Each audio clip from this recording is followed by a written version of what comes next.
Thank you, Kevin. Good morning, everyone. My name is Emily Agumbo, and I'm a project manager here at CRISP, and I manage our Image Exchange program.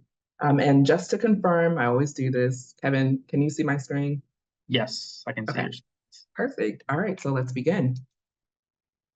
So Image Exchange is our image sharing service that allows users to view patient images in full diagnostic quality through both the web portal and the in-context application within your EMR. And in order for an organization to become an image exchange participant, which means that they do share images with CRISP, they must also share radiology reports. We work very closely with our imaging partner, eHealth Technologies, or EHT, as you'll hear me say throughout the presentation, to make sure images are accessible for you all. And images are available to all users that have access to their patients' health records. So just to highlight which organizations do share images, this list is inclusive of Maryland and DC. And we do that just because of the patient transfer across both jurisdictions. And so in Maryland, we actually have every hospital sharing images except for Garrett Regional Medical Center, which is not part of the West Virginia health system. So outside of them, every hospital within the state of Maryland is sharing images. In Washington, D.C., many hospitals are sharing images as well, including George Washington University, as you can see on the screen, Hopkins Sibley, and the MedStar sites that are there, as well as United Medical Center. Additionally, we have outpatient facilities that share images as well. And one of them that I wanted to highlight that we just got them live earlier this week is RadNet. So if you have patients that have been to RadNet and you need to view those images, their images are now available via CRISP as well. And so before we get into more details of the various services that allow you to see images, I just wanted to highlight a couple different use cases to help you better understand where images might be most helpful. So first here is, as a specialist, I have the ability to view all known images for a new patient and compare images across all connected facilities. The second use case here is, as an ER doc, when a patient is brought in with trauma to the back or head, I have the ability to view images conducted at an external facility to better understand that patient's baseline anatomy and assess impact of the trauma in order to make appropriate treatment decisions. And the third piece here is, as a PACS administrator, radiology technician, medical records specialist, or film librarian, I have the ability to query patients and download images to my local archives that were conducted at an external facility in order to prepare for an upcoming appointment. And so now we move into image access and functionality. And before I talk about these more in depthly, I do want to highlight the important note that's down below, which is the fact that you'll hear me say the term PACS, P-A-C-S, which stands for Picture Archiving and Communication System. Images are stored in the PACS. And so the first feature we have is the report level. And the report level refers to viewing of images and corresponding radiology or cardiology reports. The next is the Imaging Worklist, which allows you to compare images from all organizations that contribute images to CRISP. The worklist will have up to 20 years worth of prior images from participating sites. So the worklist can show images dating back to the 1st of January 2000. However, it's really dependent on how far back organizations store images. So some sites store only 2 years worth of images, some sites store 10, some store 15. It's just, dependent on those sites, but the list will show everything that's available for that patient. And the third service here is called Transfer to PACS, which allows users to download external images from the Imaging Worklist to their local PACS. And there are a few important notes with this one, which is one, not all users will have access to this functionality. Access is determined by your facility PACS administrator. Typically, the PACS administrator will reach out to CRISP support or email me directly and ask that certain users be provided this access.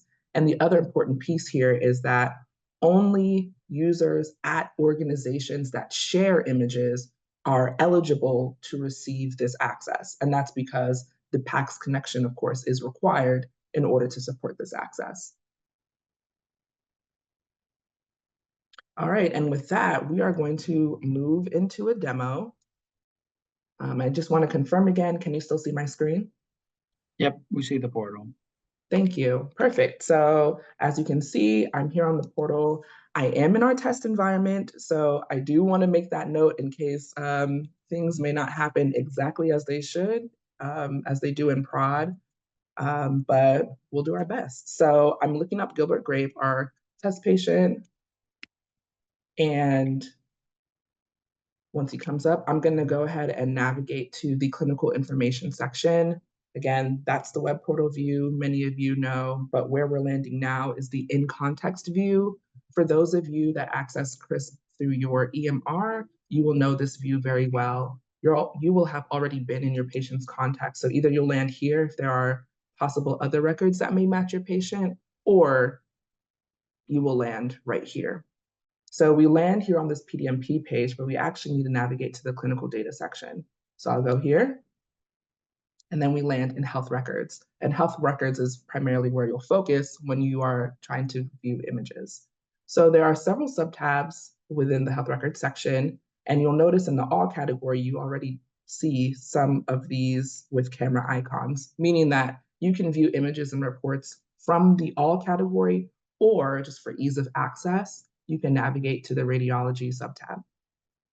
And so from here, what you need to do is just click on a row to see the text report. And you'll notice there's all the information, and then it'll say who it's signed by and the date and time that they signed it. And you'll see here, there's also a camera icon here, as well as here. You can click the camera icon in either place in order to open an image. And so what has now opened up is the eHealth Viewer, again, in line with EHT, our imaging partner. And there are different features here that I'd like to highlight for you all. So first is this here. What this tells me is that there are 64 images within this image series. And the way you move through them is by scrolling on your mouse. So you see this movement. This is me scrolling through my mouse, and you can see that this number is changing as I scroll. So these are different image slices within the image series. In addition, you'll notice that there's a number here. What this indicates to me is that there are 5 image series within this imaging study. So when I click this, it pops them all out. So I can see the 5, and all of these numbers are indicating how many images are in the series. So if I click on this one, for instance, this is me scrolling, and you can see how it changes just like we saw on the first one. Along the top, there are also several features that might be helpful for you as you are reviewing the image, such as a markup feature that allows you to kind of draw on the image to better understand like the area, as you can see, perimeter size, etc. One feature I always love to highlight is this one.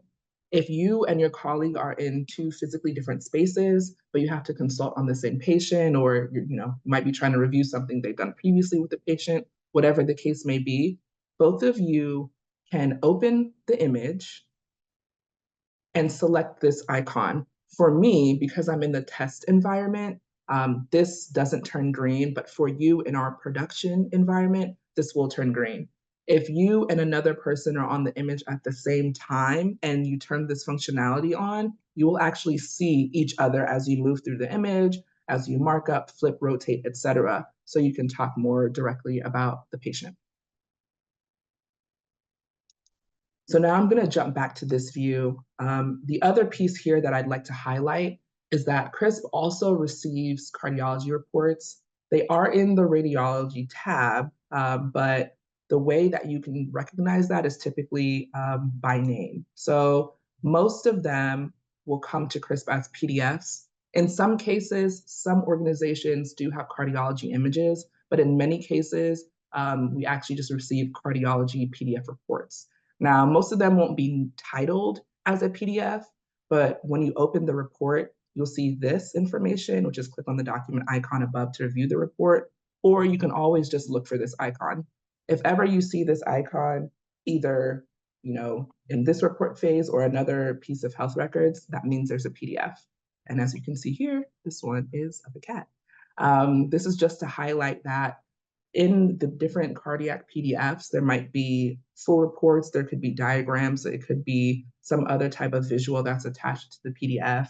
And just as an example, oftentimes EKG traces come to us as PDFs. Some of them are titled cardiac procedures. And we also receive pulmonary function tests or PFTs that may come to us as PDFs. And once you open the report, you're able to click these icons to navigate to other pages. You can also zoom in if you'd like, and you can also download the PDF. And so with that, we're going to hop to the next service that I described earlier, which is called the Imaging Worklist.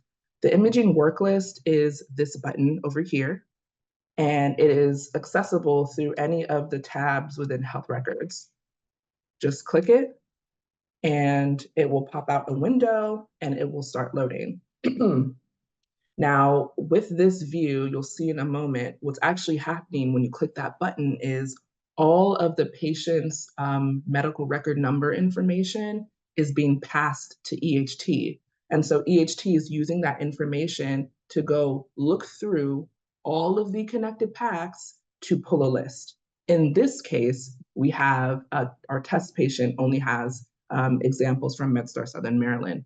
But in reality, for patients that have images from multiple places, you could see MedStar, Hopkins, LifeBridge, GBMC, Mercy, etc. And it would all populate in this list. And I also would like to point out that this is the only tab anyone will see unless they also have that transfer to PACS access that I mentioned before. So this is pretty much the tab most people see. There are some people that have these additional ones, which we'll talk about later. And so from this view, there are a couple different things I'd like to highlight for all of you. So the first that you'll notice is the difference in color. Green images are what we call cached, meaning that they will load more quickly. And for these images, they will have this green icon for 90 days.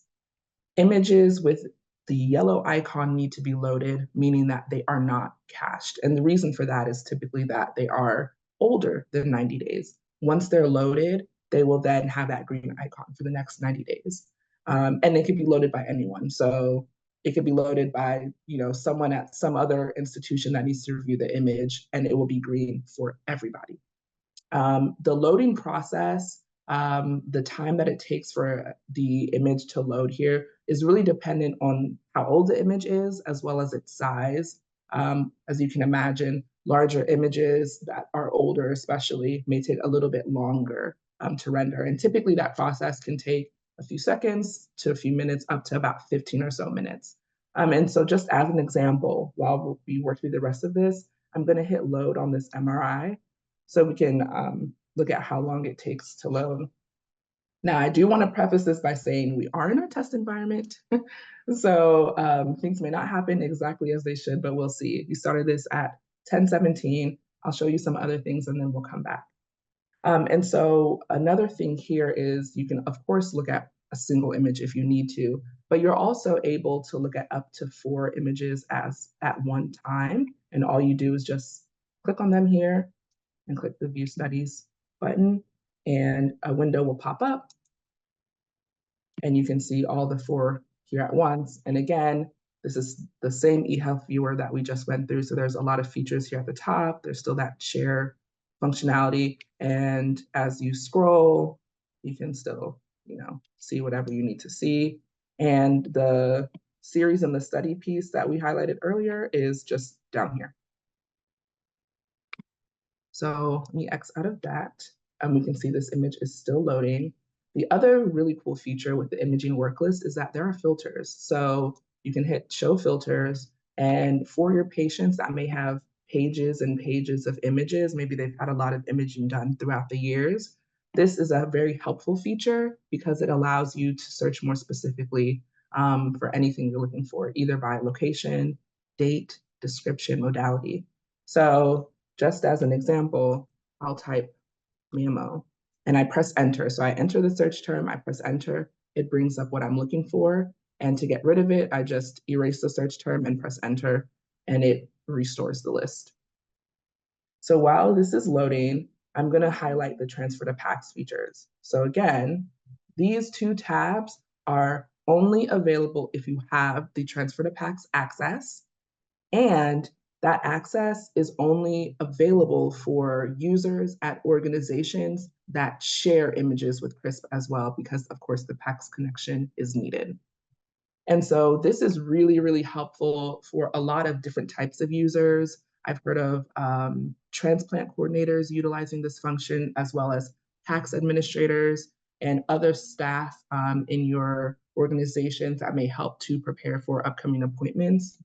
The big benefit of this feature is that it allows folks to pull external studies directly into the system for easier viewing. And so for me, because I work at CRISP, this field is blank, but for a real user, it would say, whatever organization they work out, that transfer destination. And I'd also like to highlight that this view would also only show the images from the external facilities. For me, it's showing everything because, of course, I work at CRISP. And another feature here is this pencil icon. And when you click it, it will open up. For me, again, as a CRISP employee, it's blank because I don't have a PACS. But for you all, what this would allow is for you to change the accession number or MRN in case you need to change it for a patient before the image is transferred. Now, the MRN will automatically change to that of your organization for that patient before it is transferred.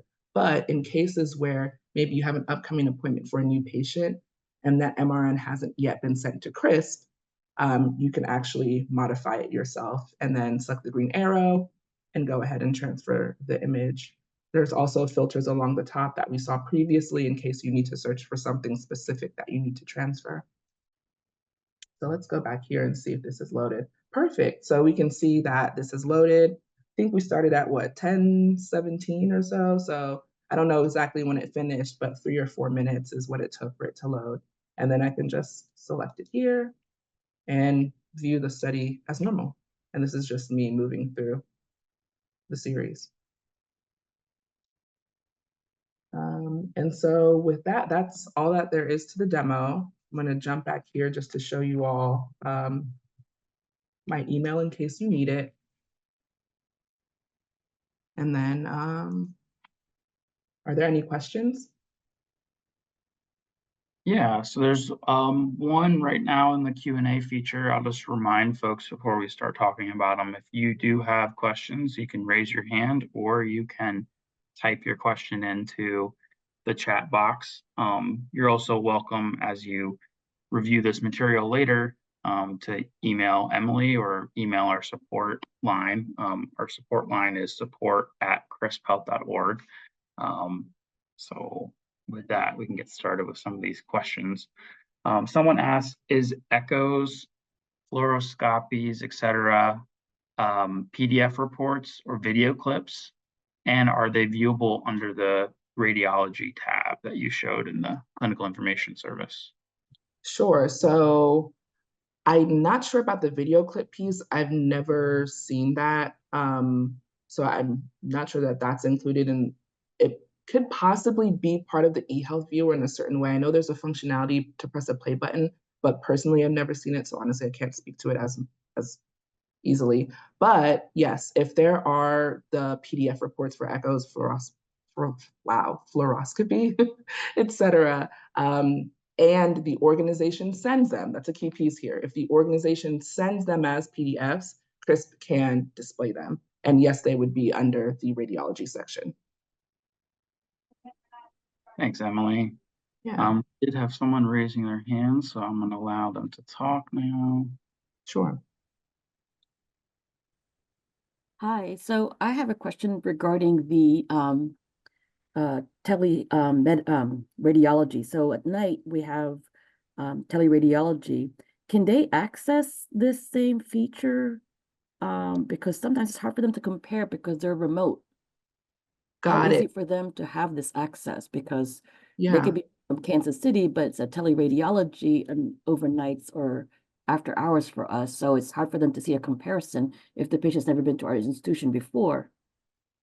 Got it. Got it. Yeah. So that's a two-parter.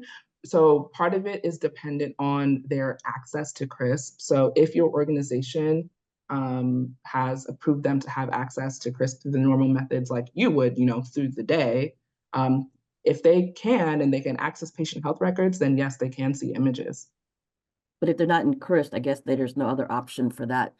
I guess our radiology tech, that's hard because they're not, the techs can't access them either to load them. Yeah. We can, if you email me, maybe we can talk about it further and we can Okay. figure out if there are any options there. Can I load them myself as a physician so that they can see it? Yes, but it unless you're able to like export it, there's really no other method for them to see it, if that makes sense. So it would really be more like if they can access CRISP and they can see patient health records, then they would have the access without issue to be able to view all the images. Okay. Yeah. I'll drop my email in chat. Thank you. Yeah, thanks. Let me see. I think Thanks. next. Oh, am I good, Kevin? Yeah, you're good. You can Okay, read thanks. The next question here is when a test is performed, how long before it will be available in CRISP?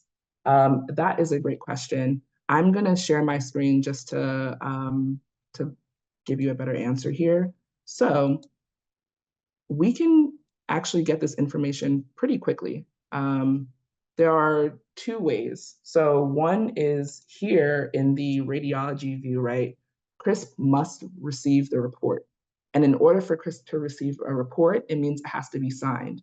I know that the time it takes for a report to be signed off on can vary. So it could be within, minutes and hours to within maybe 24 hours.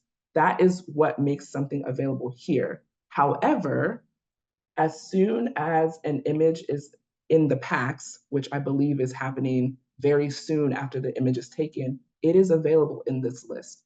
Because this list has nothing to do with radiology reports, it's pulling straight from the PACS. So it could be relatively quickly. Maybe within minutes of an image being taken, it will hit here first. And because the process for us is when we receive a radiology report, we actually send a notification to EHT to say, hey, we got this report, go cache this image. So if you encounter something that's like from today, but you have to load it, it's because CRISP probably hasn't received the radiology report yet, which is fine. Just load it and then you can see it without issue.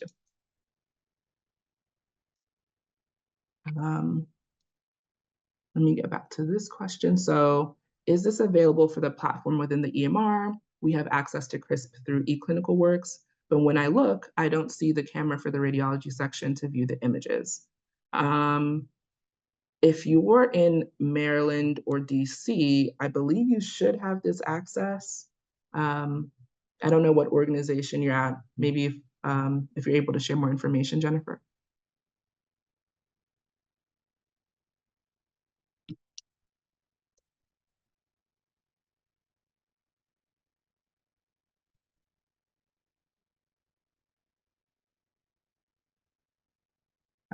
Oh, okay, yeah. So the win is different. This is not a service that's available in West Virginia.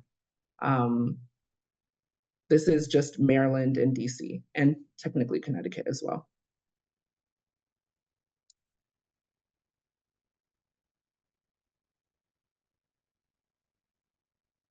And then for Wanda, it depends on where you work. If you're in Maryland or DC, this is live. This has been live since 2016 in Maryland.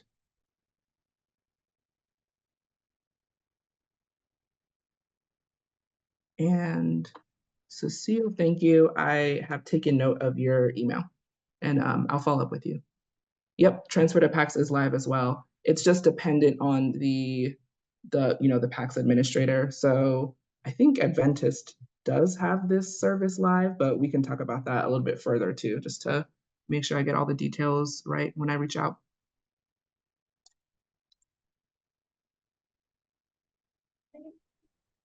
Are there any other questions? Maybe we'll give another minute or so for folks to ask last-minute questions. Otherwise, I'll remind folks we did record this, so we'll send the slides and the recording. And the slide deck actually has some of the screenshots of what Emily covered in the demo. So you can also view that in lieu of watching the whole recording, although personally I think the full recording is super helpful because it shows how you get to certain areas. So last call for questions.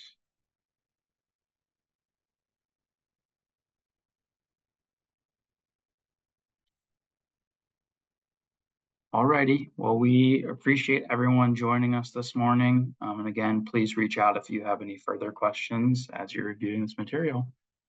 All right, thank you all. Have a great day. Thank you.